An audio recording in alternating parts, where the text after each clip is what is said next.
you don't run it ever at full speed. You don't ever run goal line practice in practice during the course of the regular season. You don't ever run it in pads.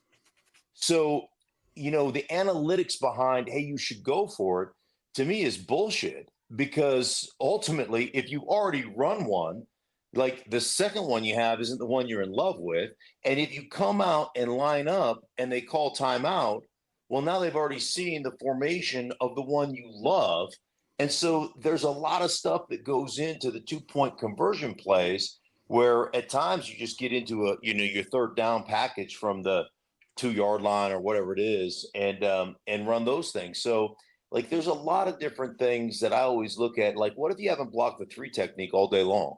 What makes you think in Mhm. in a critical situation on what essentially equates to 4th down and 2? What makes you think you're going to block him this time? There's a lot of little things. I made up on my own radio show my own analytic. I call it my boo rating, BOO. That's balls over opponent.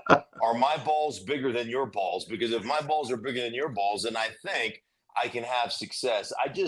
There's just a lot of it to me that doesn't really equate to real life football. I always joke around, math has never made a tackle and math has never thrown a block. So I'm just going to trust the guys that I trust. And sometimes you put guys in positions where it's just impossible to win.